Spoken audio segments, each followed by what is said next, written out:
I recently did an unboxing of David F. Chapman's Wild RPG. David is known for many things, not the least of which is RPG A Day and the Doctor Who RPG from Cubicle 7. But doing the unboxing of his own game, Wild, here, I kind of liked that. It was very comfortable, so I thought I would do it again. I have just received what I will consider to be part of my pre-order from Modiphius for the Fallout RPG.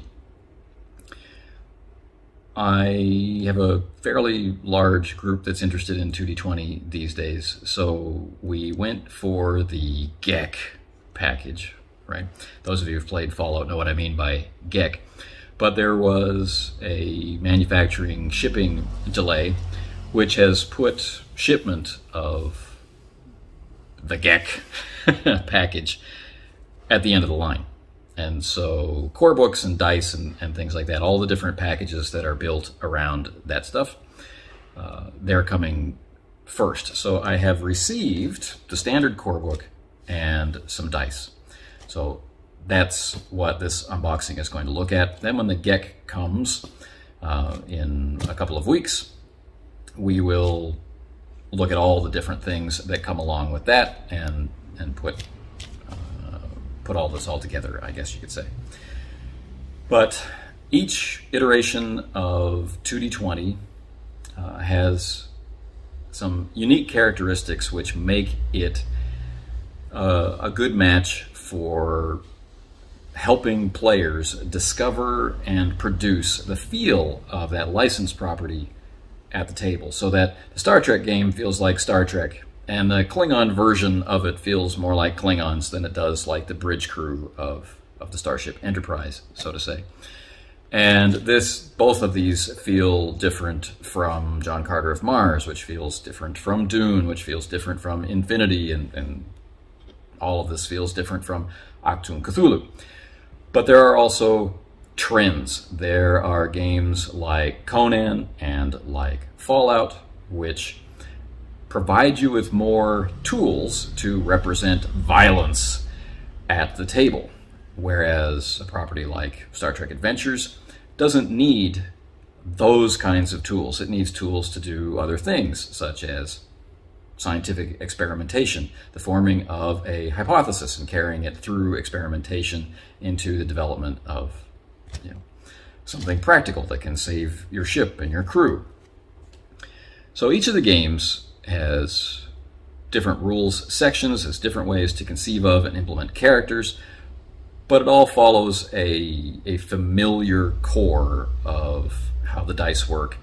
And although not all the games have all of the dice.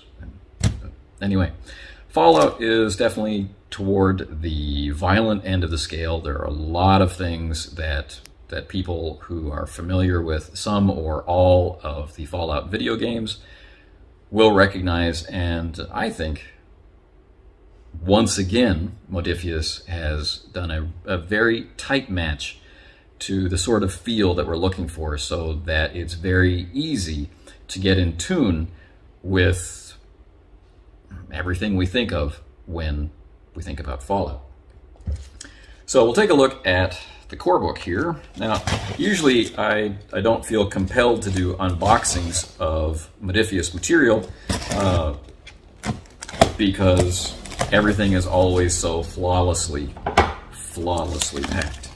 And so as I open up this very large package, right, very deep package, I'm seeing air pillows and sealed bubble wrap and more air pillows. Right, so everything is wrapped up. So looking through the sealed bubble wrap envelope, I'm seeing lots and lots of the iconic blue and yellow, right? So in this set, we have the core rulebook and 2 sets of dice. Now, why did I get multiple sets of dice? Well, even though the game is called 2d20, if you're unfamiliar with 2d20, you can be rolling.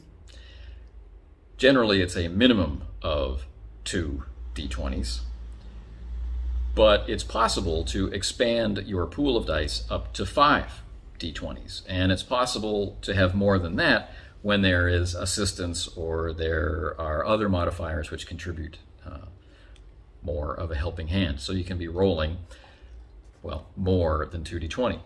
The dice set includes 3 d20, but only 2 of them are actually numbered d20s. One of them is a hit location die. So like Conan, things can get ugly very quickly for whoever's on the receiving end of your violence. You'll also notice that there are 4 d6s, and the d6s have icons on them to indicate 1 point, such as 1 point of damage, 2 for 2 points of damage. There are blanks, and there are effects, which also count as one of these successes as well. This is the standard way that the d6 dice are handled in 2d20 games. Now these d20s are slightly larger than we might normally see, which is quite nice. So it's very easy to read the hit locations on the d20 faces, and I suspect that may be the reason why they are larger. But the d6s are the standard size, and their special face, their effects face, is of course the head of Pip-Boy. So that's all right. If we add in to the shot some dice from those previous games, such as Conan and Mutant Chronicles, you know, with a little bit of force perspective, things might look relatively the same.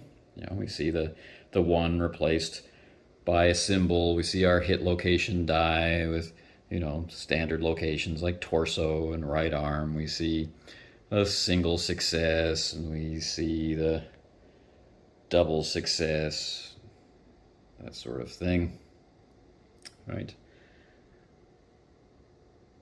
But when we actually get down to comparing, we see just how large the new d20s are compared to the original ones for Star Trek and pretty much every other game.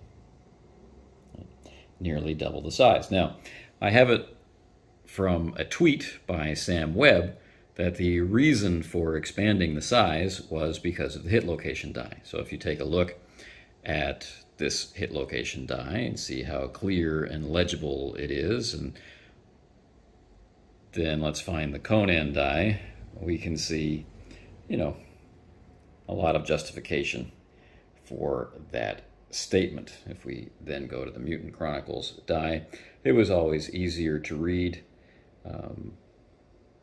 based on the, you know, the color and the contrast, you know, the black on white and slightly larger font choice than on the Conan die.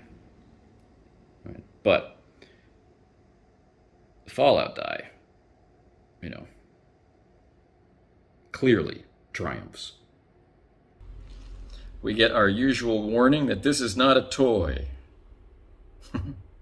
Not suitable for children under 14. Choking hazard. Okay. Very cool. Nice looking dice. So I got 2 packs of those dice, which means that will give me 8 of the d6s and give me 4 of the d20s. And when the other order comes in, there's additional dice with that. And why I like to have so many is I just like to be able to have at least 5 of the themed dice, and I've noticed that in the other 2D20 games that I've played, that the need for challenge dice can be quite excessive. I found that Star Trek has the biggest demand. You can be rolling 10, 12, or more D6s. I'm not really sure where my particular group of players playing Fallout will fall in that, but having at least 8 seems like a good idea to me. Okay, now this is a very, very heavy core book, right? So I'll take the shrink wrap off here in a minute so we don't have to deal with glare and reflections and all that stuff. But on the front we have Fallout, we have 111, and we have the role-playing game, and we have the Modiphius and Bethesda trademarks. And on the back, of course, it explains special. And anyone who's played Fallout already knows that you're special. So people are kind of curious how the game is going to interpret this, because Fallout itself has had an interesting, cycle through its life, actually being built on a role-playing game engine to begin with. And so it's kind of come back around into the role-playing game format, but not with that engine. So I feel that having read the iterations of these rules as they came along, once you were a member of the pre-order, you got the current version of the rules as they were. And so as the different betas were updated, we got access to them. Now, this book, as I said, is extremely heavy. This is a function of its full color interior. And it is very colorful, and it has that smell. It's a smell I'm growing to like. It is definitely a technological, chemical smell you might associate with the world of Fallout. The pages are extremely heavy, colors are very bright, and are just leaping off of the page. And so I think we'll be better suited by changing angle. So let's do that now.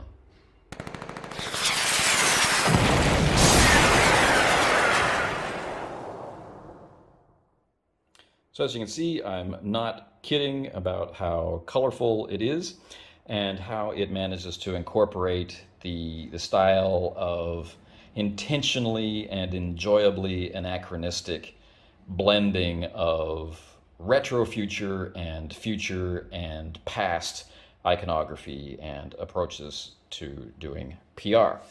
The end papers are, of course, the iconic